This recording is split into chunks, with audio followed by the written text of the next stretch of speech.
الحمد لله رب العالمين والصلاة والسلام على أشرف الأنبياء والمرسلين نبينا محمد وآله وأصحابه أجمعين. فقد قال جل وعلا في كتابه المجيد وفرقان الحميد بعد أن أقول أعوذ بالله من الشيطان الرجيم بسم الله الرحمن الرحيم.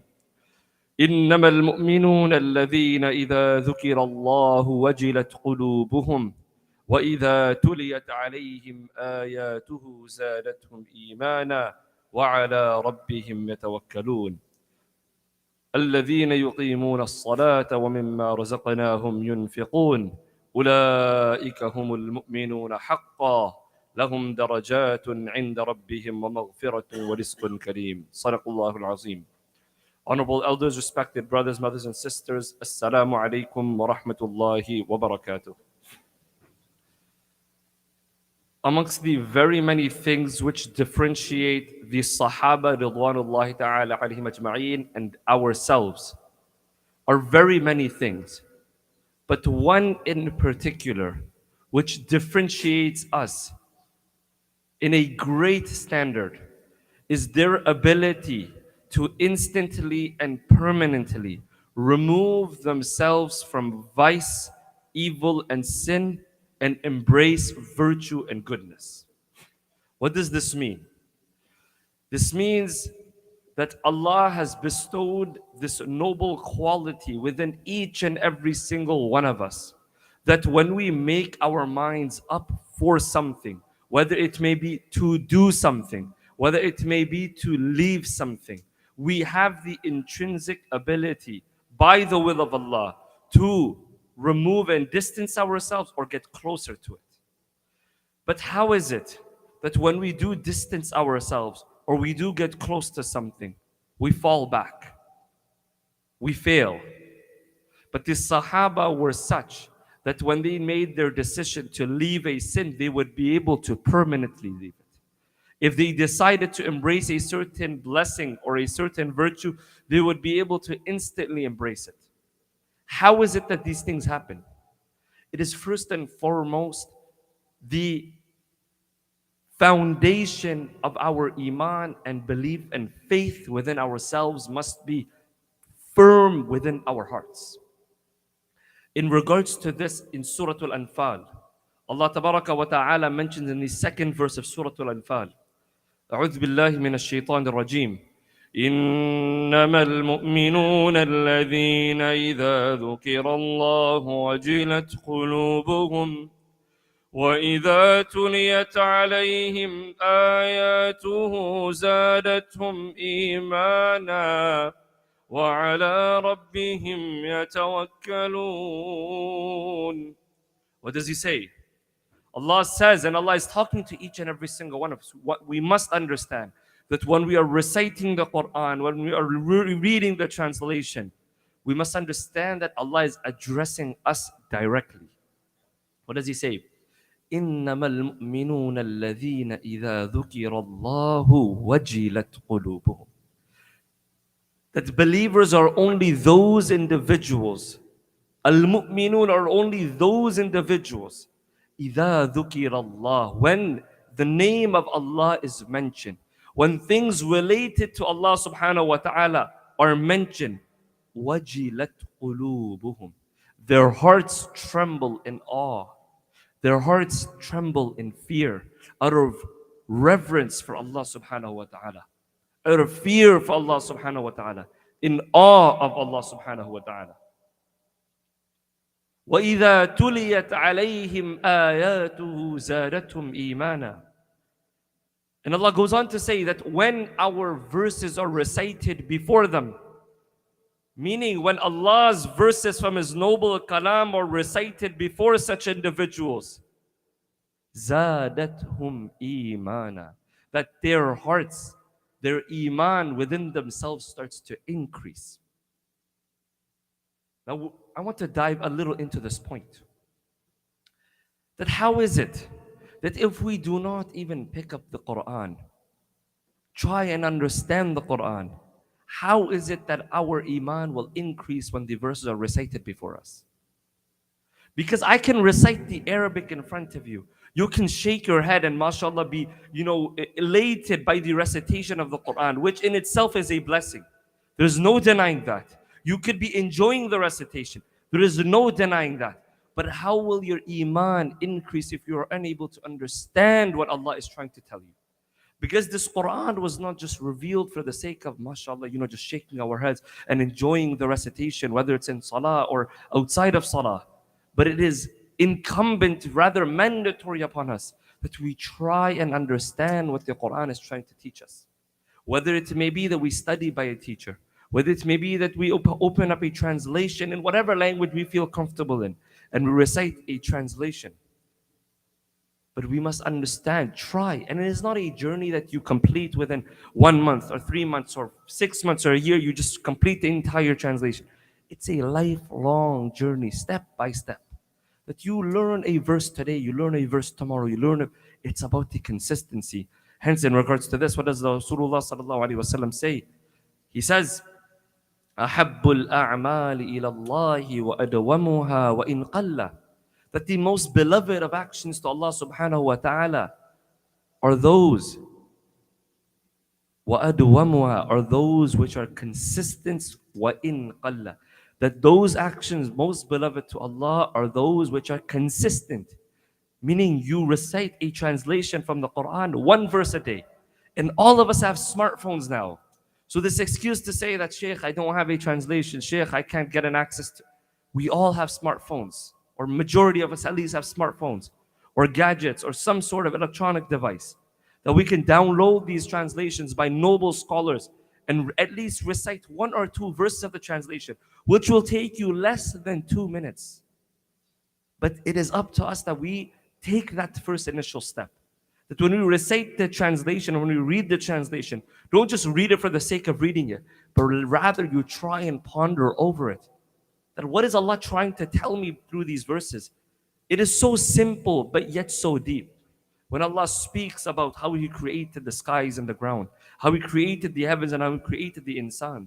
When we read these verses, sometimes they may seem so simple, but it is the introspection that is needed to truly derive the benefits from these verses. Then coming back to the verse of Surah Al-Anfal, when Allah says, وَإِذَا تُلِيَتْ عَلَيْهِمْ آيَاتُهُ زَادَتْهُمْ إِيمَانًا, that when our verses are recited before such individuals, what happens? وَعَلَىٰ رَبِّهِمْ يَتَوَكَّلُونَ. That such individuals, when Allah's name is mentioned, they tremble in awe. When the verses of Allah are recited before them, their iman increases. Such individuals, who are they? Allah finishes the verse off by saying, وَعَلَىٰ رَبِّهِمْ يَتَوَكَّلُونَ. That such individuals are those who place all of their trust, their tawakkul, in solely Allah subhanahu wa ta'ala. Whether it is in terms of matters of this dunya, related to this dunya, or related to the akhirah, each and every single matter in their life, they place it in the hands of Allah subhanahu wa ta'ala. Then Allah goes on into the 3rd verse by saying, الَّذِينَ يُقِيمُونَ الصَّلَاةَ وَمِمَّا رَزَقْنَاهُمْ يُنْفِقُونَ. What are the actions that these individuals will do, whose hearts tremble, whose iman increases? What are the actions such type of individuals do? Mind you, this is not me telling you this. This is in Surah Al-Anfal, verse 2 to 4. Allah goes on to say that such individuals who are among those that are true believers are those who الَّذِينَ يُقِيمُونَ الصَّلَاةِ, those who establish their salah, their 5 times obligatory salah. وَمِمَّا رَزَقْنَاهُمْ يُنْفِقُونَ, and from that which we have bestowed upon them, they spend in the path of Allah subhanahu wa ta'ala. وَمِمَّا رَزَقْنَاهُمْ, and from that rizq we have given them, يُنْفِقُونَ, they spend. And here Allah subhanahu wa ta'ala did not specify what they spend in. Rather, He left it open-ended. So that now when we spend in building a well for poor people, that is from the yunfiqun. When we spend on our poor family members, that is from the yunfiqun. When we spend in building the masajid, that is from the yunfiqun. When we spend for those that are poor, those that are orphans, or those that are widows, that is from the yunfiqun. Whether it be that we feed those that are hungry, that is from the yunfiqun. We clothe those that do not have clothing, that is from the yunfiqun. Any action, any endeavor in which we are giving for the sake of Allah subhanahu wa ta'ala and not for ulterior motives or reasons, that is who those individuals will be, from those who are mentioned as وَمِمَّا رَزَقْنَاهُمْ يُنْفِقُونَ. Then what does Allah say for the fourth verse of Surah Al-Anfal?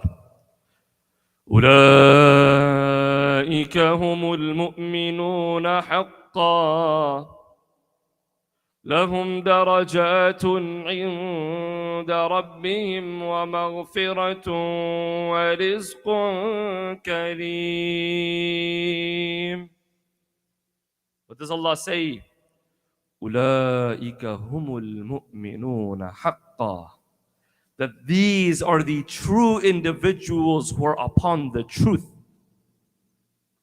لهم درجات, for them will be ranks, عند ربهم, by their Lord, ومغفرة, and forgiveness, ورزق كريم, and sustenance only from who? Only from Allah, the most benefit, the most merciful.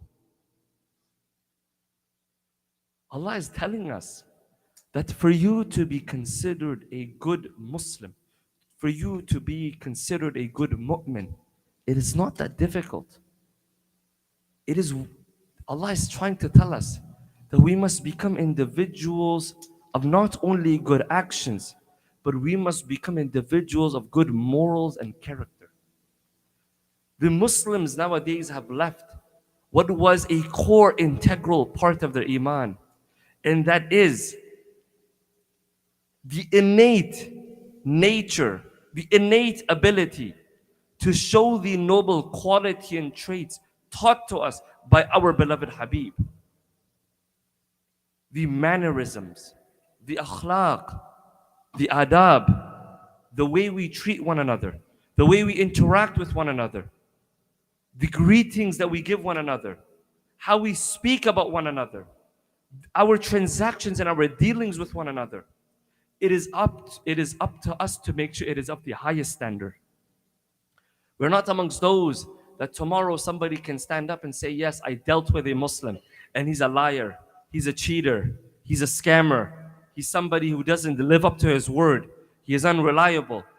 Because at that point we are not tarnishing our own names, rather we are tarnishing the name of a Muslim.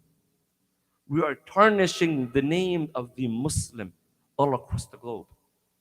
And so our actions will speak louder than words. And how many times have I spoken to individuals where they tell me, Shaykh, I prefer dealing with non-Muslims because when I deal with them, they are more honest and trustworthy. They don't lie or cheat or scam. But whenever I deal with people who are Muslims, they are from those that scam or lie or cheat. My brothers and sisters, let us not point fingers. Again, this is not for me to point fingers at any of you. Rather, it is for us to open our eyes and wake up. That our actions, whether we realize it or not, they have an impact. They have an impact. Because individuals see that, yes, a Muslim dealt with me in such and such manner. Let us move forward. I share with you a hadith which I have mentioned many times before in the previous months, and I will continue to share it again and again, because this hadith is so powerful that it allows us to understand that when we have truly manifest this hadith into our life, we're able to live life in a much more content manner. What does the Prophet of Allah sallallahu alaihi wasallam say? He says, "Man asbaha minkum aminan fi sirbihi mu'afan fi jasadi, indahu qutu yawmi, faka'annama hizat lahu dunya." That he says, whoever amongst you wakes up, number one, secured in his dwelling,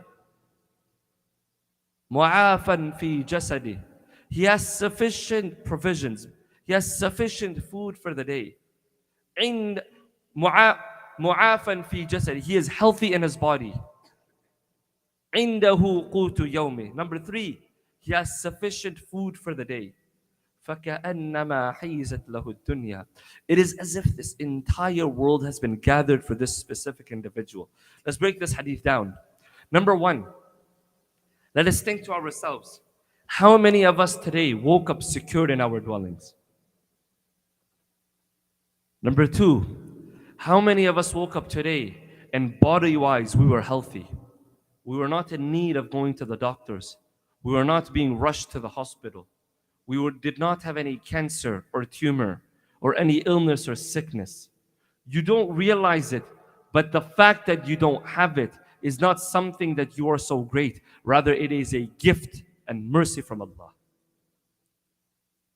And if you wish to understand how great of a blessing it is, why don't you visit the old age home? Visit a hospital. Visit somebody who is going through a sickness or illness. And it's possible that person could be in your own family. Ask that person, what is it that you wish and desire? That person will tell you that I don't wish or desire anything. Rather, I wish and desire solely that I become healthy. The parable of this is that of a white cloth. I stand before you in a white cloth. In this entire white cloth, if I were to have a stain, the first thing your eyes would go towards is that stain. And you would neglect the 99% of the white cloth. Why is that? Because it is the odd thing that is out. Out of that entire cloth, it is the odd color that you see. Similarly, in our lives, our brains are wired in such a way that our brains will only look for that which is wrong and bad in our life, and it will neglect and forget the goodness and blessings and mercy from Allah. You have a good family. You woke up in a secure dwelling. You are healthy. You have sufficient food for the day. The Prophet of Allah is telling us that the entire world has been gathered for you. But why is it that when we are drowning, and I choose this word specifically to highlight the point, we are drowning in the mercy and blessings of Allah. But despite all of this, we are amongst those that are constantly complaining and whining that I don't have this and I don't have that. I have this issue and I have that issue. Problems are inevitable. Hardships are inevitable. But it is how you confront and face those hardships. It is how you confront and face those problems. And if you want to understand how to face such problems, think about those of our brothers and sisters, not 1400 years ago, the Sahaba and the Prophet of Allah who went through difficulties and hardships. Just look across the globe. Our brothers and sisters in Turkey and Syria, it took 45 seconds for their entire lives to be changed. The man that was a millionaire yesterday woke up the following day with nothing. The man who went to sleep, the man or woman, I just say man, the individual who went to sleep yesterday with a full family, a house full of love and abundance of children, woke up the next day alone. So now you ask yourself, in relation to the hadith, that they too thought that nothing's going to happen. But all it took was 45 seconds and their entire lives were changed. So how is it that we walk the face of this earth pridefully, arrogantly, thinking that all the goodness and all the blessings and all the mercy that's in my life, it's because of me. I worked hard. I did this. I did that. It was my knowledge, my skill set. My dear brother, my dear sister, who was it that allowed you to have that skill set? Who was it that gave you that knowledge? Who was it that gave you that strength? Who was it that gave you that good health? Who was it that gave you the ability? And all of it comes back to the core essence of this. And it is only Allah that allows for all of this. And so it is up to us that we turn back to Allah. We ask Allah for His forgiveness. And we continuously fulfill the commandments which He has asked us to do, and we refrain from the sins. My dear brothers and sisters, I leave you with the last and final closing of this khutbah. Allah has gifted us this blessing and ni'mah of time. Let us not abuse it or waste it. All of us has intrinsic qualities, intrinsic skills that Allah has bestowed and blessed us with.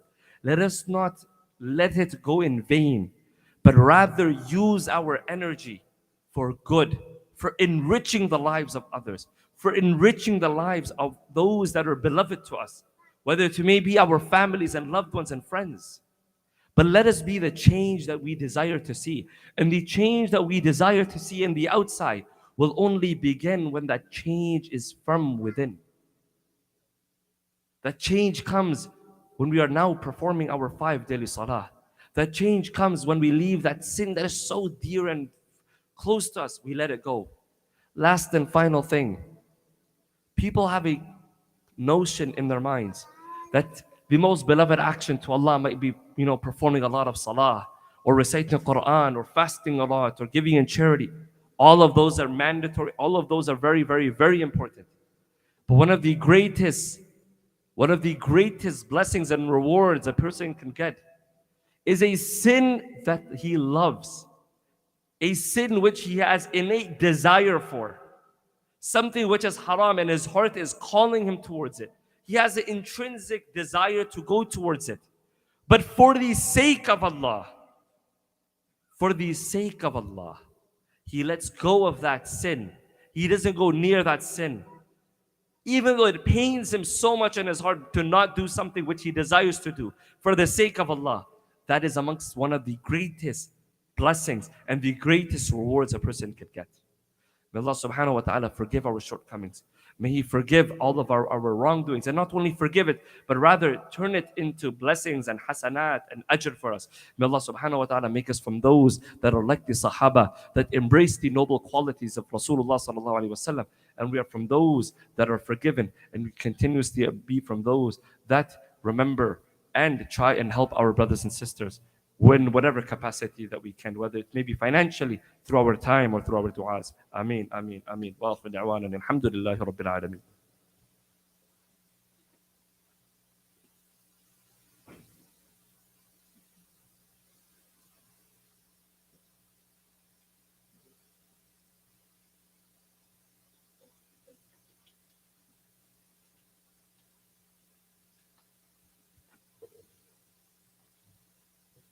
الحمد لله نحمده ونستعينه ونستغفره ونؤمن به ونتوكل عليه ونعوذ بالله من شرور أنفسنا ومن سيئات أعمالنا من يهد الله فلا مضل له ومن يضلل فلا هادي له ونشهد أن لا إله إلا الله وحده لا شريك له ونشهد أن سيدنا ونبينا ومولانا محمدا عبده ورسوله أرسله بالحق بشيرا ونذيرا بين يدي الساعة من يطيع الله ورسوله فقد رشد وما يعصهما فإنه لا يضر إلا نفسه ولا يضر الله شيئا أعوذ بالله من الشيطان الرجيم إن الله وملائكته يصلون على النبي يا أيها الذين آمنوا صلوا عليه وسلموا تسليما اللهم صل على محمد عبدك ورسولك وصل على المؤمنين والمؤمنات والمسلمين والمسلمات وبارك على محمد وأزواجه وذريته قال النبي صلى الله عليه وسلم أرحم أمتي بأمتي أبو بكر وأشدهم في أمر الله عمر وأصدقهم حياء عثمان وقضاهم علي وفاطمة سيدة نساء أهل الجنة والحسن والحسين سيدا شباب أهل الجنة وحمزة أسد الله وأسد رسوله رضوان الله تعالى عليهم أجمعين اللهم اغفر العباس ولده مغفرة ظاهرة وباطنة لا تغادر ذنبا الله في أصحابي لا تتخذهم غرضا من بعدي فمن أحبهم فبحبي أحبهم ومن أبغضهم فببغضي أبغضهم وخير أمتي قرني ثم الذين يلونهم ثم الذين يلونهم اللهم أعز الإسلام والمسلمين اللهم انصر الإسلام والمسلمين اللهم انصر المسلمين في سوريا وتركيا واغفر اللهم لجميع المؤمنين والمؤمنات والمسلمين والمسلمات الأحياء منهم والأموات برحمتك يا أرحم الراحمين والحمد لله رب العالمين أعوذ بالله من الشيطان الرجيم إن الله وملائكته يصلون على النبي يا أيها الذين آمنوا صلوا عليه وسلموا تسليما. الله إن الله يأمر أعوذ بالله من الشيطان الرجيم. إن الله يأمر بالعدل والإحسان وإيتاء ذي القربى وينهى عن الفحشاء والمنكر والبغي يعظكم لعلكم تذكرون. اذكروا الله يذكركم ودعوه يستجب لكم ولذكر الله تعالى أعلى وأولى وأعز وأجل وأتم وأهم وأكبر والله يعلم ما تصنعون. أقم الصلاة. I would just like to point out that whenever I do mention a specific place to make dua for them, I'm not just singling them out specifically, but rather it is for all of those of our brothers and sisters all across the globe, wherever they may be. We make dua and pray for them. Any of them that may be being oppressed or in any type of hardship, we make dua for them. Ameen.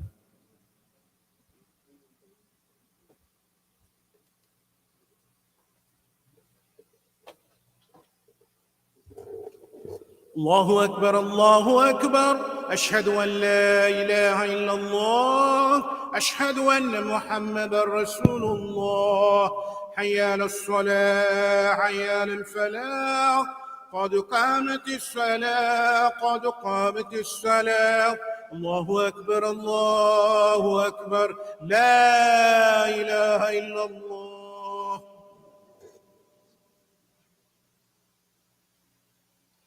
So please make sure all the rows are filled in. There are no gaps left between individuals and all cell phones are switched off. Jazakum Allah.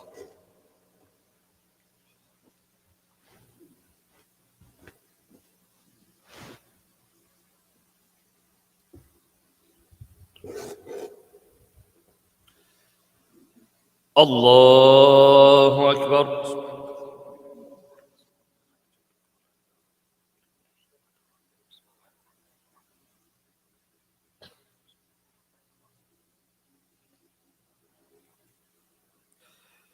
الحمد لله رب العالمين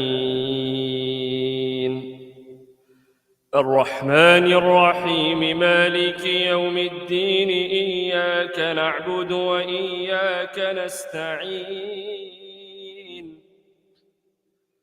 اهدنا الصراط المستقيم صراط الذين أنعمت عليهم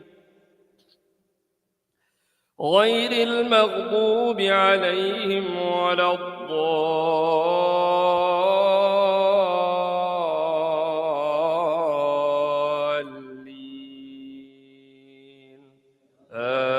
آمين. بسم الله الرحمن الرحيم. يا أيها المزمل قم الليل إلا قليلا نصفه أو انقص منه قليلا نصفه أو انقص منه قليلا أو زد عليه ورتل القرآن ترتيلا إنا سنلقي عليك قولا ثقيلا إن ناشئة الليل هي أشد وطئا وأقوم قيلا إن لك في النهار سبحا طويلا واذكر اسم ربك وتبتل إليه تبتيلا رب المشرق والمغرب لا إله إلا هو فاتخذه وكيلا واصبر على ما يقولون واهجرهم هجرا جميلا وذرني والمكذبين أولي النعمة ومهلهم قليلا إن لدينا أنكالا وجحيما وطعاما ذا غصة وعذابا أليما يوم ترجف الأرض والجبال وكانت الجبال كثيبا مهيلا إنا أرسلنا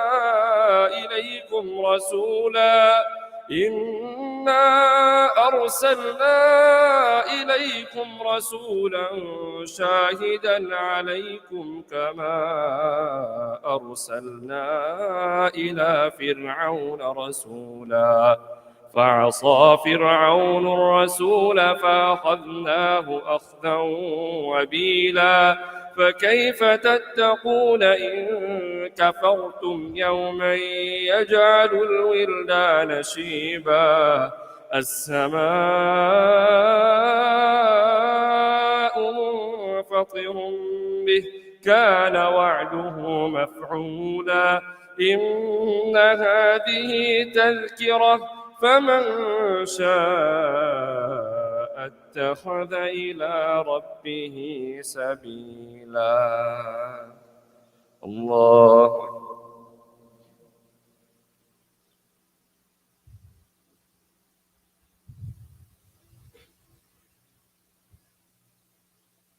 سمع الله لمن حمده. الله أكبر.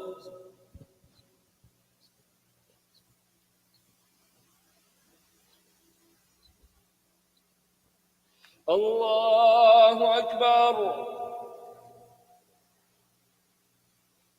الله أكبر.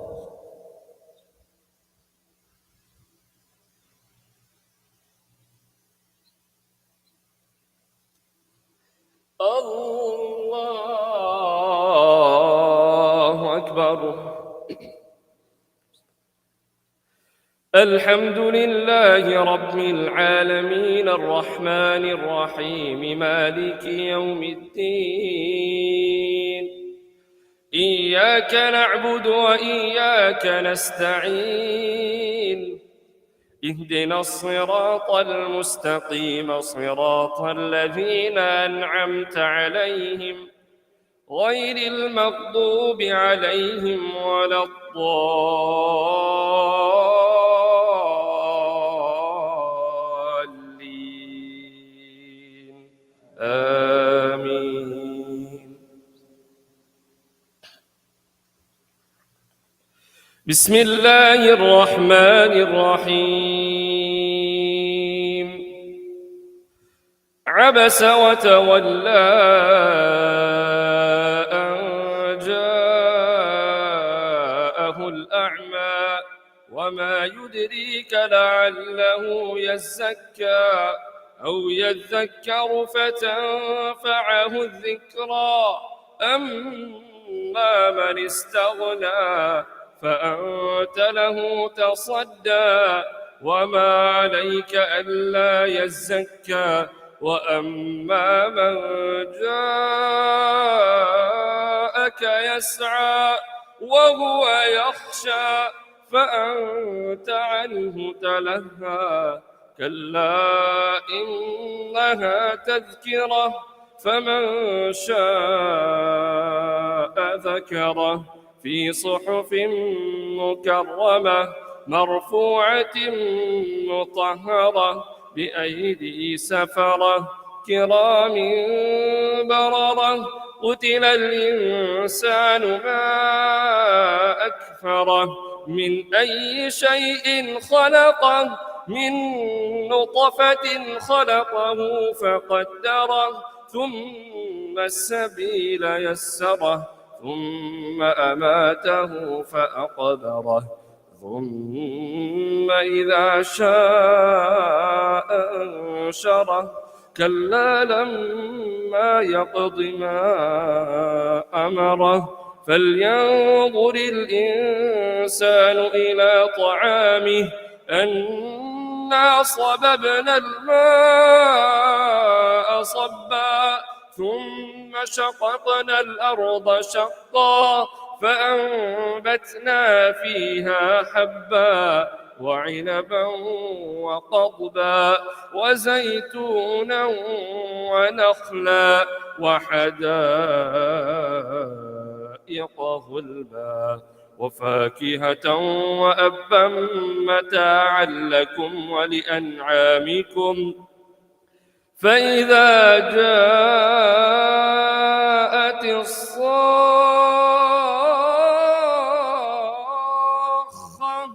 يوم يفر المرء من أخيه وأمه وأبيه وصاحبته وبنيه لكل امرئ منهم يومئذ شأن يغنيه وجوه يومئذ مسفرة ضاحكة مستبشرة ووجوه يومئذ عليها غبرة ترهقها قترة أولئك هم الكفرة الفجرة. الله.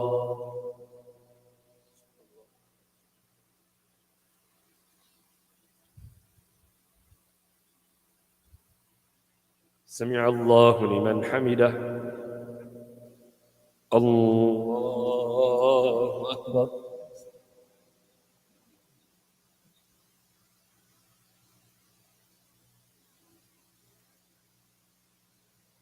الله أكبر. الله أكبر.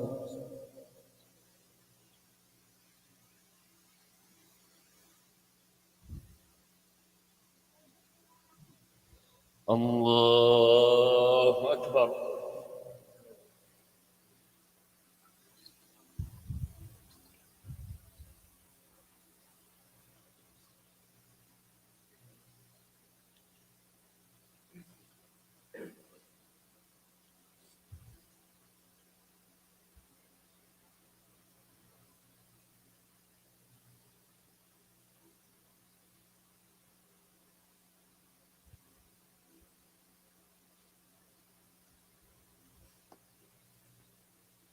السلام عليكم ورحمة الله.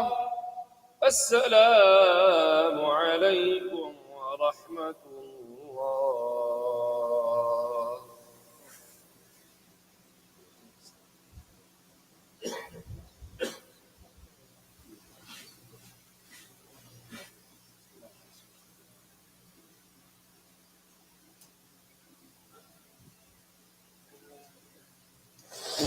Assalamu alaikum wa rahmatullahi wa barakatuh. Just a quick announcement. We have the weekend school from 10 to 2 for kids 3 years and above. We have an experienced principal right now, and we're trying to get as many kids registered as possible. So registration is still open. You're welcome to go to talk to us in the office. Secondly, the Masjid does run a lot of programs. It assists a lot of people in need. We are going through a lot of difficulty financially, so a lot of people do approach the Masjid that most people don't know about that require assistance, and the Masjid give out this assistance. So be generous in your donation, and barakallahu feekum. Assalamu alaikum.